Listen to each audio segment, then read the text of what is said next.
하나님의 크고 놀라우신 은총이 오늘 이 시간에도 우리 가운데 함께 하심을 믿습니다. 사람에게는 누구든지 소원이 있습니다. 살아있는 사람은 누구든지 소원을 가지고 삽니다. 무엇을 바라고 원하든지 바라고 원하는 것이 반드시 있습니다. 이 소원을 소망이라고도 할 수 있고 꿈이라고도 할 수 있을 겁니다. 우리 모두는 이렇게 바라는 소원을 가지고 살고 있습니다. 여러분, 이 소원이 얼마나 중요한지 아십니까?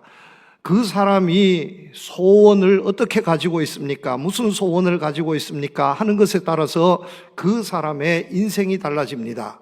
사람이 소원을 가지고 있으면 그 소원을 늘 마음에 두고 살고 있습니다. 그리고 그 소원을 이루기 위해서 최선을 다합니다. 하나 둘 소원이 이루어집니다. 그러다 보면 그 사람의 인생이 그의 가진 소원으로 말미암아서 만들어져 가는 겁니다. 소원이 얼마나 중요하냐 하면 유명한 영국의 역사학자 토마스 칼라일은 이렇게 말했습니다. 사람은 소망에 기초를 두고 있습니다.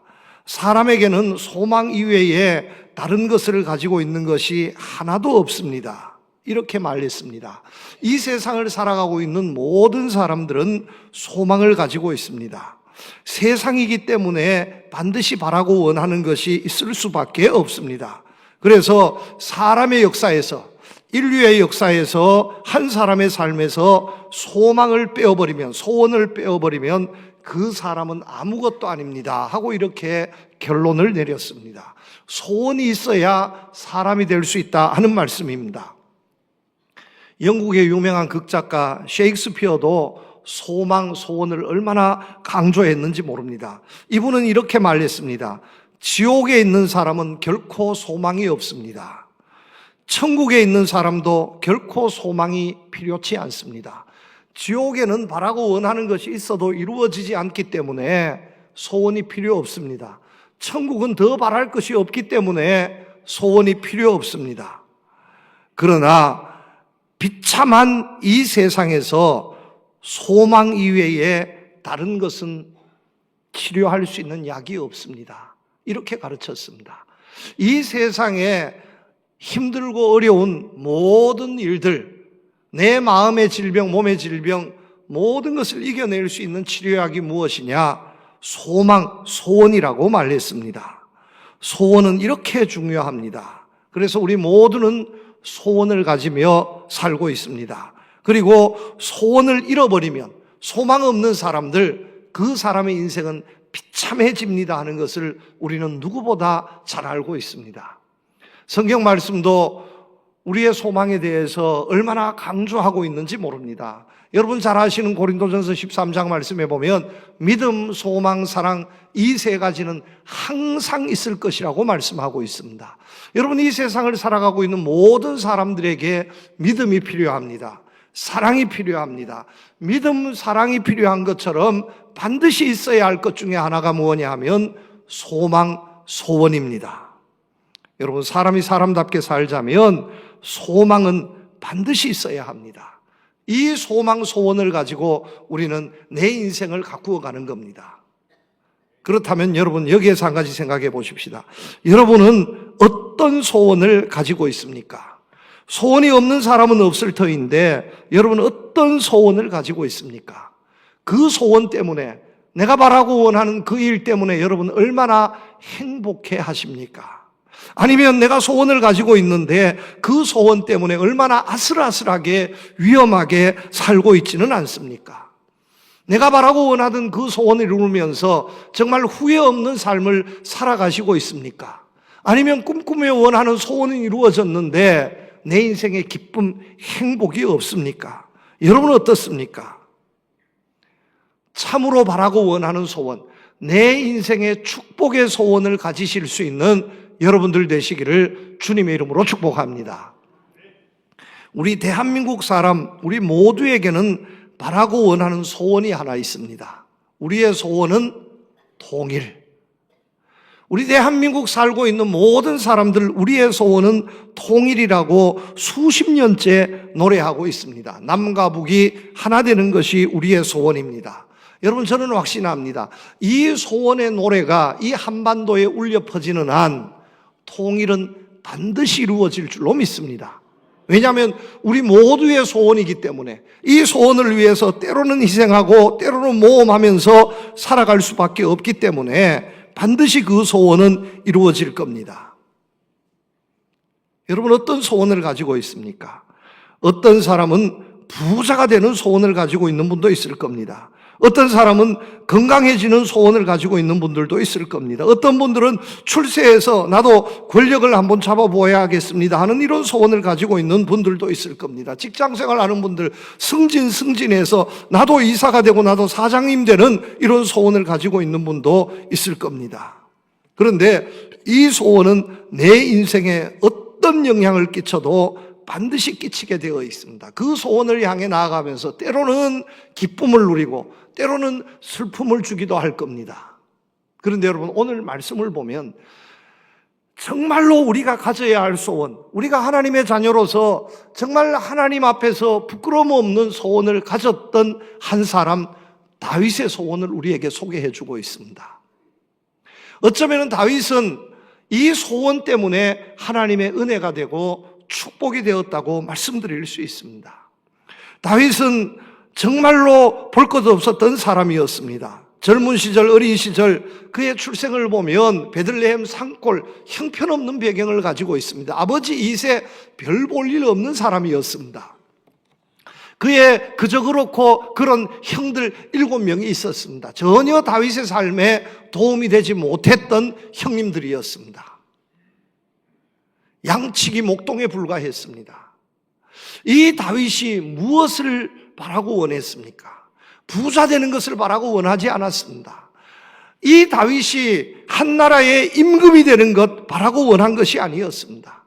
젊은 시절 고생하면서 어렵고 힘겨운 그런 세월을 보내었지만, 그리고 때로는 돌멩이 몇 개로 골리앗을 때려 눕히고 온 백성들의 박수와 찬사를 받은 적도 있지만, 다윗은 권력을 탐하지도 않았습니다. 임금 자리를 탐하지도 않았습니다. 그 어떤 것도 바라지 않았습니다. 오늘 말씀해 보면 여러분, 다윗이 바라고 원했던 한 가지 소원이 있습니다.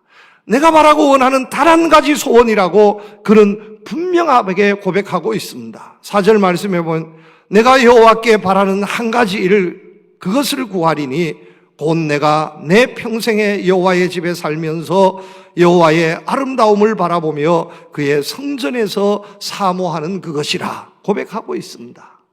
다윗이 바라고 원했던 한 가지 일, 다윗이 가장 강렬하게 원했던 소원 하나가 있다면 그것은 바로 하나님의 집에 사는 것이었습니다. 하나님의 집에서 사는 것이었습니다. 공동번역 말씀해 보면 야훼께 청하는 단 하나 나의 소원이라고 번역하고 있습니다.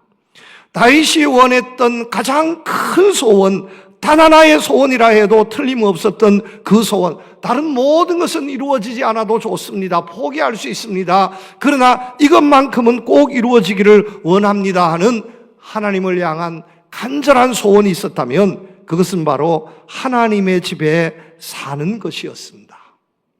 여러분, 이때는요, 다윗이 이 고백을 할 이때는 아직 예루살렘 성전이 지어지지 않았던 시절입니다. 천막에 불과했습니다. 다윗의 임금의 궁궐은 화려했습니다. 아름다웠습니다. 수없이 표현할 수 없는 아름다움이 있는 궁궐을 제쳐두고 초라하기 짝이 없는 하나님의 성전, 하나님의 성막에서 나는 살기를 원합니다. 내 평생에 하나님의 집에 살기를 원합니다. 이렇게 고백하고 있습니다. 여러분, 이전에 성경 번역을 보면 하나님의 집에 거한다고 말씀하고 있습니다. 여러분, 이 거한다는 말과 비슷하지만 분명히 다른 뜻을 가지고 있는 표현이 유한다는 겁니다. 유하는 것은요, 스쳐 지나가는 겁니다. 그 집에 하룻밤 유했다가 다시 떠나는 겁니다. 이것을 유한다고 말합니다. 그런데 거한다는 것은 아예 거기에 머물면서 살아가는 것을 말합니다. 여러분 어떻습니까? 여러분 집에 살고 있지 않습니까? 때로는 하룻밤 여행해서 호텔에서 주무실 수도 있고 친척집에 주무실 수도 있지만 그 하룻밤 스쳐서 지나가는 것은 유하는 것입니다. 거하는 것은 어떻습니까? 내 집에 살면서 거하는 겁니다.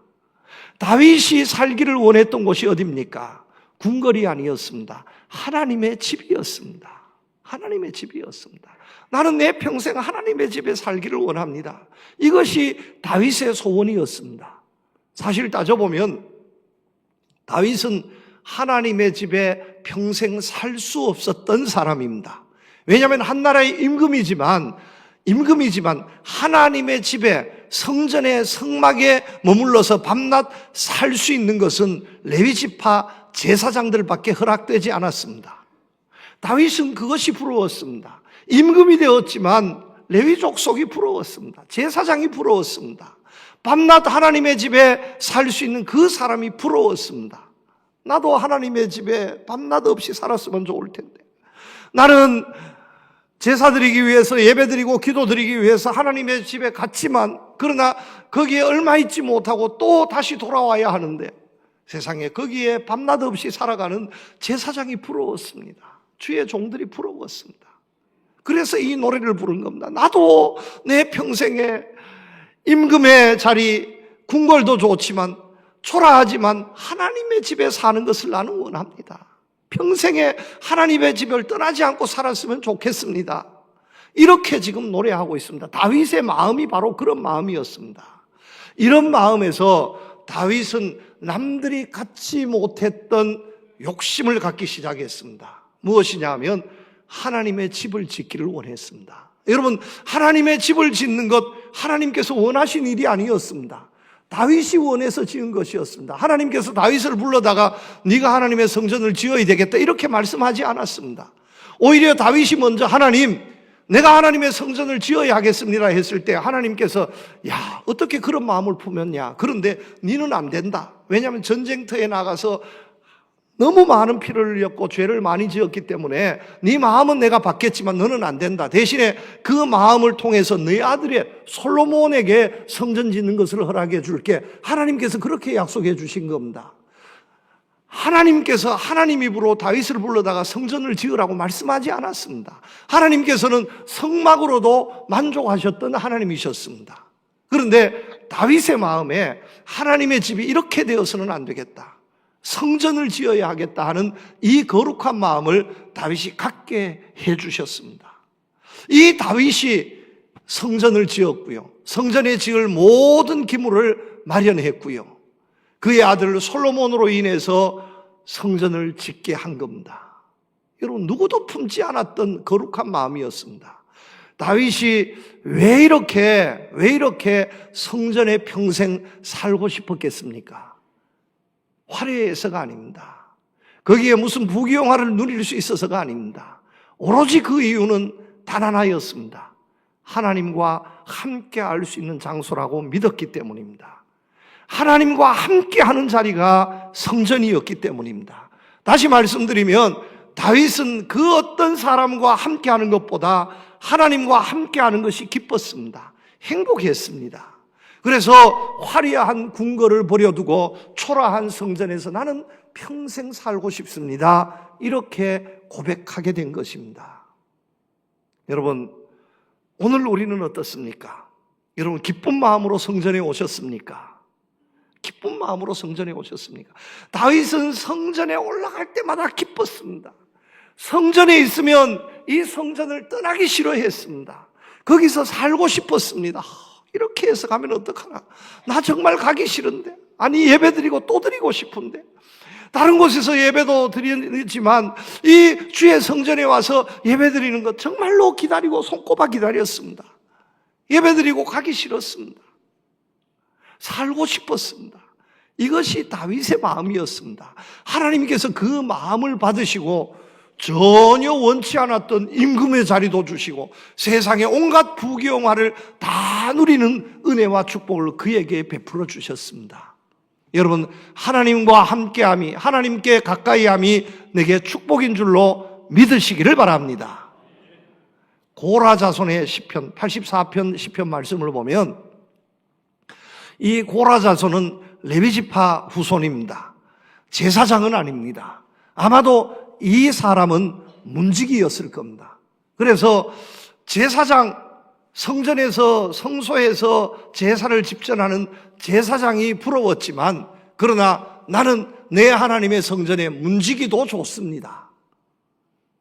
다른 곳에서의 첫날보다 나는 하나님의 전에서 한 날이 더 행복합니다.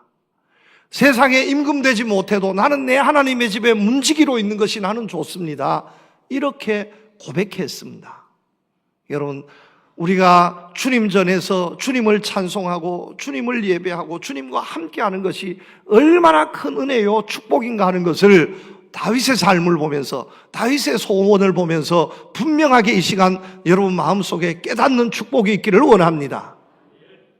여러분 얼마나 감사합니까? 우리는 예수 그리스도의 보혈의 피로, 우리가 비록 레위지파 제사장 족속은 아니지만 마음껏 이 성전에 들어와서 하나님을 찬송하며 예배드릴 수 있게 되었습니다. 우리가 목사님, 장로님 아니지만 내가 이 성전에서 살겠습니다, 밤낮 없이 나는 이 성전에서 예배드리며 기도하기를 원합니다 했을 때 내쫓을 사람이 한 사람도 없습니다. 누구도 이 주의 성전에 와서 나는 평생 이 성전에서 나는 살고 싶습니다, 나는 정말로 이 성전을 떠나기 싫습니다, 이 마음을 물리칠 수 있는 사람은 이 세상에 그 누구도 없습니다. 예수 그리스도의 보혈의 피로 우리는 언제든지 성전에 나올 수 있으며 언제든지 이곳에서 하나님을 예배할 수 있게 되어졌습니다. 여러분 이것이 얼마나 큰 은혜요 축복입니까? 이 은혜와 축복을 누릴 수 있는 여러분들 되시기를 주님의 이름으로 축복합니다. 주님과 함께하는 이 기쁨, 주의 성전에서 주님이 살아계시고 내게 은혜와 축복으로 역사하심을 정말로 마음속 깊이 깨달으며 이 감격과 은혜를 누리기에 부족함이 없는 여러분들 되시기를 축복합니다. 나는 하나님과 함께하기를 소원합니다. 나는 이 성전을 내 마음속에 두고 평생 이 성전을 섬기며 살기를 소원합니다. 이 교회를 통해서 나는 하나님께 더 크게 영광 돌리는 이런 삶을 살기를 소원합니다. 이런 거룩한 소망을 가지실 수 있는 여러분들 되시기를 축복합니다. 2008년도에 이런 일이 있었습니다. 미국에서 일어난 일입니다. 정말 미국 사람 대단합니다. 남자보다 여자분이 정말로 대단합니다. 세상에 어찌 이런 일이 있을 수 있습니까? 온 세상을 깜짝 놀라게 했습니다. 미국의 시골인 캔사스주의 네스시티라 하는 도시에 한 여성분이 살고 있었습니다. 이 여성 한 분이 온 세상을 깜짝 놀라게 했습니다. 왜냐하면 이 여성은 2년 동안 남자친구 집에서, 그것도요 남자친구 화장실 변기에서 꼼짝하지 않고 앉아 있었답니다. 아마 이 남자친구가 싫어해서 그럴 수도 있을 겁니다. 그래서 어떻게 하는지 그 집에서 쫓아내려 하니까 화장실로 뛰어들어가서 엉덩이를 까고 화장실에 앉아 있으니까 드러낼 수가 없잖아요.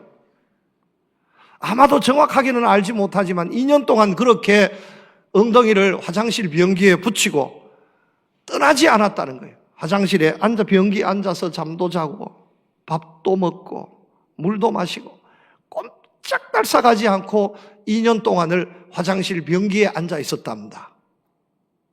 견디다 못해서 이제는 끝이 되어서 2년 만에 화장실 변기에서 일어나려고 하는데 일어날 수가 없었다는 거예요.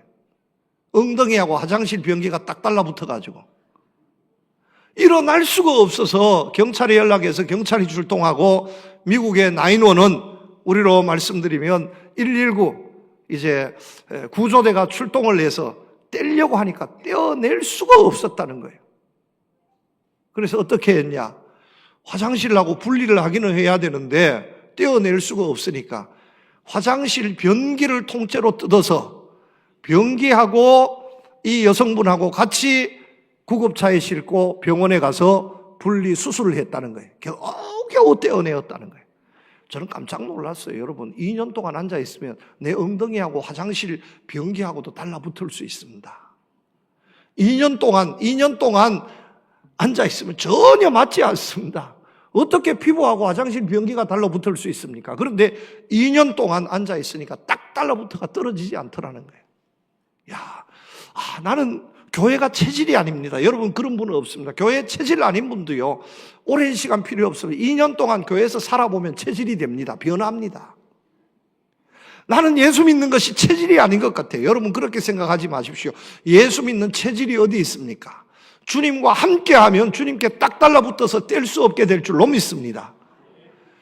여러분 이 여성은 화장실 변기에 달라붙어서 낭패를 보았는데 만약에 교회에 있어서 주님하고 달라붙었다면 얼마나 큰 은혜와 축복이 되었겠습니까?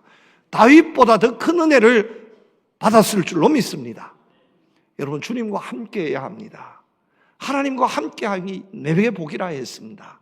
이왕 손잡을 거면 다른 곳에 달라붙지 말고요, 주님과 달라붙어서 주님의 은혜와 축복 능력을 받아 누리는 우리 성도님들 되시기를 주님 이름으로 축복합니다. 그렇다면 다윗이 왜 이 같은 소원을 갖게 되었겠습니까? 나는 하나님의 집에 살기를 소원합니다. 나는 하나님과 함께 하기를 원합니다. 이런 마음을 다윗이 왜 갖게 되었겠습니까? 오늘 말씀해 보면 그 이유를 분명하게 가르쳐 주고 있습니다. 하나님의 성전의 아름다움 때문입니다. 예배당을 보니까 그렇게 아름다워 보이는 거예요. 여러분 얼마나 아름다운지. 그런데 진짜 아름다운 것은 다윗의 집이 진짜 더 아름답습니다. 왜냐하면 이때는 예루살렘 성전이 지어지기 전입니다. 천막입니다. 계달의 장막과 같은. 여러분 몇 년 동안 천막이, 양의 가죽이 세상에 바람 불고 비가 오고 찢어지고 꿰매고 하면 너덜너덜한 정말로 흠집 많은 볼품없는 하나님의 성전입니다. 그런데 다윗의 눈에는 아름다워 보였습니다. 왜 그렇게 아름다워 보였겠습니까? 하나님께서 아름다우시니, 하나님이 아름다우시니 하나님의 집이 아름다워 보였습니다. 여러분 아름답고 믿고는 내 마음입니다. 내 주관입니다. 내가 아름답게 보이면, 내가 아름답게 생각하면 세상이 다 아름답게 보입니다. 그런데 내가 미움으로 보면 세상이 다 미워 보입니다. 하나님을 아름답게 볼 수 있는 그 사람에게 하나님이 아름다움의 마음을 허락해 주실 줄로 믿습니다. 앤드류 그레이 목사님이라는 분 이렇게 말했습니다. 하나님의 특색이 무엇이냐? 아름다움이 하나님의 특색이다. 그래서 하나님을 마음에 품고 살아가는 사람은 그 마음이 아름답습니다. 그 마음이 아름답다 보니까 세상에 보는 모든 것이 다 아름다워 보입니다. 여러분 우리 주님 아름다움의 마음을 가졌던 사람입니다. 세상이 손가락질하는 사람 주님 앞에 데려왔지만 주님께서는 다 용서해 주시고 이 너그럽게 축복해 주시고 이해해 주셨습니다. 왜냐하면 주님의 마음으로 보니까 그런 겁니다. 세상에 왜 이렇게 못나 보입니까? 여러분 그것은 내 마음이 못났기 때문입니다. 주님을 마음에 품고 주님과 함께하는 사람은 세상의 모든 만물이 다 아름답게 보여집니다. 다윗의 마음이 그랬습니다. 여러분 다윗을 죽이려고 했던 원수들, 다윗이요 그 누구도 그들을 원수로 삼지 않았습니다. 오히려 자기를 죽이려고 했던 아들 압살롬이 죽었다는 말을 듣고요 가슴을 찢고 머리를 풀고 통곡했습니다. 왜 그러냐? 그의 마음이 아름답기 때문에, 그의 마음이 사랑이기 때문에 그를 죽이려고 했던 사람이지만 이해할 수 있고 용서해 줄 수 있고 받아들여질 수 있었습니다. 이런 마음으로 살게 되니 여러분 어떻습니까? 복을 받지 않을 수 없는 겁니다. 모든 것이 다 아름답게 보여지니 여호와 우리 주여 주의 이름이 온 땅에 어찌 그리 아름다운지요. 여러분 정말 찬송이 훈련하지 않을 수 없는 거예요. 주님과 함께하면, 주님의 아름다움이 내 마음속에 있으면 세상에 교회에 와도 미운 사람이 없어지는 세상의 예배당이 얼마나 아름다운지 다 아름답다. 오늘 점심이 콩국수를 했다 하더라고요. 콩국수도 맛이 얼마나 좋은지, 찬양대 찬양이 얼마나 은혜가 되는지, 제가 설교도 못하지만 설교 말씀 들으면 얼마나 은혜가 되는지, 왜냐하면 좋게 보이니까, 아름다워 보이니까. 여러분 그런 거예요. 이런 사람이 복을 받습니다. 그런데 그 아름다움을 모르고 하나님과 함께하지 않으면 세상은 어떻습니까? 모든 것이 다 잘못됐다는 거예요. 모든 것이 다 틀렸다는 거예요. 모든 것이 다 안 된다는 거예요. 여러분 이것을 아십니까? 안 된다 안 된다 하면 안 된다 안 된다 하는 그 사람 때문에 안 되는 겁니다. 된다 된다 하면 된다 된다 하는 그 사람 때문에 안 될 것도 되게 됩니다. 어저께 해병대 진중 세례식 다녀왔습니다. 600명한테 세례를 베풀었습니다. 세상에. 그런데 대한민국 군대가요, 저는 한 10년 만에 처음 들어갔는데 요새 젊은이들 보면 우리나라 군대가 다 당나라 군대가 다 된 줄 알았어요. 이래가 어떻게 나라를 지킬까 이래 걱정을 했는데 어제 들어가 보니까 여러분 걱정하지 마십시오. 우리 젊은이들이요 나라 지킵니다. 얼마나 씩씩하고 늠름한지. 세상에 5개월 훈련소 딱 들어갔다는데 눈빛이 달라져 있어요. 얼마나 씩씩한지 걱정하지 않아도 돼요. 그런데 걱정하지 않아도 될 걸 갖다가 내 마음이 이게 흔들리니까 안 되는, 나라 곧 망할 것처럼 보여지고 교회가 곧 문을 닫을 것처럼 보여지고 하나님의 은혜가 사라질 것처럼 보여지고. 왜 그렇습니까? 내가 하나님과 함께하지 않기 때문입니다. 세상이 다 그렇게 망한다 할지라도 내가 하나님과 함께해서 내가 다윗처럼 하나님의 은혜의 아름다움을 사모하며 살면 나 한 사람 때문에라도 이 교회를 축복해 주시고 이 나라를 축복해 주실 줄로 여러분 믿으시기를 바랍니다.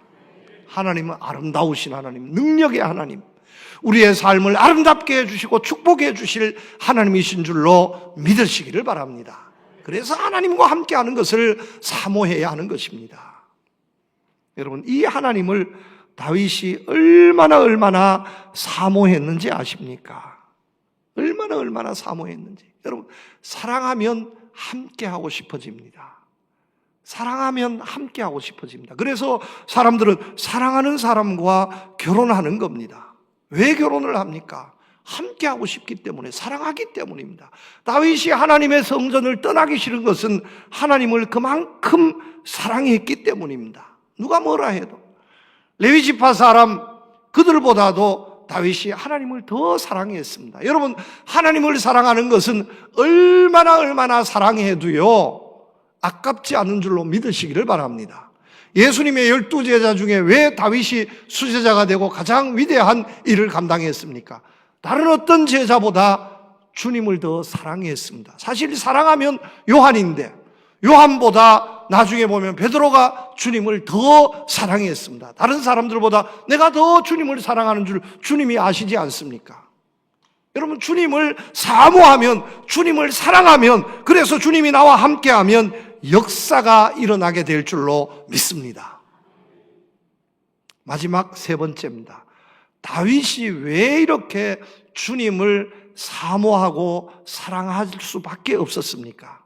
다윗이 왜 주님만 생각하고 주님이 정말 좋습니다, 아름답습니다 이런 마음을 품을 수밖에 없었습니까? 다윗이 임금이 되었습니다. 임금이 되면 모든 것이 다 해결될 줄 알았습니다. 모든 것이 다 정리될 줄 알았습니다. 그런데 세상에 임금이 되어 보아도요 골치 아픈 일들이 일어납니다. 원수들이 임금 되기 전보다 더 많이 있었습니다. 임금 되고 보니까 아들도요 임금 자리 빼앗으려고 아버지를 내쫓고. 여러분 장인 같으면 아버지 아닙니까?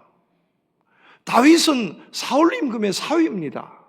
그런데 장인인 이 아버지가 이 사위를 죽이려고 10년 동안 군대를 동원하고요 1000명, 2000명, 3000명 온 나라를 쑥대밭처럼 다 뒤집고 다녔지 않습니까? 피할 곳이 없어서 산으로 들로 블레셋 진영에 가서 미친 채 하면서 침을 흘리고 기어다니면서 바보짓을 하면서 목숨 부지했지 않습니까? 10년의 세월을 그렇게 살았습니다. 세상에 임금 되면 원수들이 사라질 줄 알았는데 오히려 대적자들, 행악자들이 더 많습니다. 2절 말씀에 보면 악인들이 내 살을 먹으려고 내게로 왔으나 나의 대적들, 나의 원수들인 그들은 실족하여 넘어졌도다. 내 살을 먹으려고 한다는 거예요. 내 살을 먹으려고. 세상에 있는 많은 사람들 어떻게 하면 날 뜯어먹으려고, 날 거꾸로 넘어뜨리려고, 날 이용하려고 이런 원수들, 행악자들이 도처에 널려 있는데 임금의 자리에 있을 때는, 궁궐에 있을 때는 성전에 들어오니까 그런 사람이 없더라. 하나님과 함께 하니까 하나님은 내 편이 되어 주시더라는 겁니다. 하나님은 날 넘어뜨리고 날 먹으려고 하는 분이 아니라 우리 하나님께서는 오히려 자기 살을 뜯어서 날 먹여주시고 날 지켜주시는 하나님이심을 다윗이 깨달았습니다. 여러분, 한 나라의 임금이 되어도 이렇게 대적자들, 골치 아픈 일들이 많이 일어나는데 하물며 오늘 우리들 평범한 우리의 삶, 여러분 어떻습니까? 하루도 골치 아픈 일이 없는 날이 없습니다. 하루도 근심, 걱정, 시험이 없는 날이 없습니다. 목사님, 예수를 믿으면 이런 일이 없을 줄 알았는데 왜 이렇게 힘듭니까? 왜 이렇게 힘듭니까? 한숨 없이 살 수 없습니다. 근심 걱정 없으면 얼마나 좋겠습니까? 여러분, 근심 걱정 내려놓으시기를 바랍니다. 근심 걱정 있으면 주의 전에 나와서 주님 손 잡아보시기를 바랍니다. 모든 근심 걱정이 사라지게 될 줄로 믿습니다. 여호와께서 환난 날에 나를 그의 초막 속에 비밀히 지키시고 그의 장막 은밀한 곳에 나를 숨기시며 높은 바위 위에 두시리로다. 하나님께서 해결시켜 주심을 다윗은 깨달았습니다. 힘들고 어려울 때마다, 대적자들이 있을 때마다, 괴롭히는 일이 있을 때마다 그는 주님 전을 찾아서 하나님께 기도하고 예배드렸더니만 근심 걱정이 사라졌습니다. 문제가 해결되어졌습니다. 여러분, 세상 살기가 얼마나 힘듭니까? 근심 걱정 하루도 없는 날이 없습니다. 우리가 70년, 80년을 살아도 기억나는 것은 수고하고 슬픔밖에 없다고 고백하지 않습니까?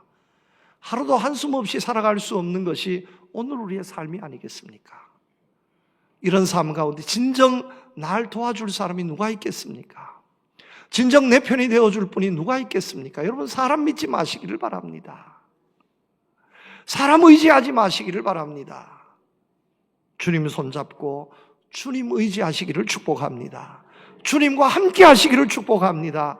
주님은 날 도와주시고 지켜주실 우리 하나님이십니다. 어떤 환난이 있어도, 어떤 환난 풍파가 있어도 나를 지켜주시고 나를 높여주시고 나를 숨겨주시고 내 편이 되어주시어서 모든 내 대적자를 물리쳐 주실 분은 주님밖에 없음을 믿으시기를 바랍니다. 그래서 우리가 주님과 함께 해야 하는 겁니다. 그래서 주님 전을, 하나님의 집을 사모해야 하는 것입니다. 이것이 다윗의 소원이었습니다. 여러분, 오늘 나의 소원은 무엇입니까? 더 건강하게 살기를 소원하십니까? 더 부자 되기를 소원하십니까? 여러분, 이런 세상적인 소원 잠시 뒤로 하시고요, 다윗처럼 주님과 함께하는 소원, 어떻게 하면 내가 예수 더 잘 믿어서 하나님께 더 영광 돌릴까? 어떻게 하면 한 번이라도 주의 성전을 더 찾아서 하나님께 예배드릴 수 있을까? 주님과 함께하는 시간이 단 1분이라도 있었으면 좋았을 텐데 나는 이 성전을 평생 떠나지 않고 내가 이 성전을 지키며 살겠습니다. 나는 문지기가 되어도 좋고 청소부가 되어도 좋습니다. 이 성전에 필요한 사람 되겠습니다. 여러분, 이런 거룩한 소원의 사람들 되셔서 다윗이 받았던 은혜와 축복을 우리도 받아 누릴 수 있게 되시기를 우리 주님의 이름으로 축복합니다. 하나님 아버지, 감사합니다. 오늘 말씀에 다윗의 소원을 우리가 나누었습니다. 하나님의 집에 평생 살기를 소원합니다. 하나님과 함께 하기를 소원합니다. 이 다윗의 소원이 오늘 나의 소원 되기를 원합니다. 험한 이 세상에서 그리하여 넘어지는 사람이 아니라 많은 사람들이 넘어질지라도, 천만인이 넘어질지라도 하나님께서 세워주시고 지켜주시고 축복해 주시는 이런 삶을 살아가는 우리 교회, 우리 성도들 되게 하여 주시옵소서. 예수님 이름으로 기도드립니다. 아멘.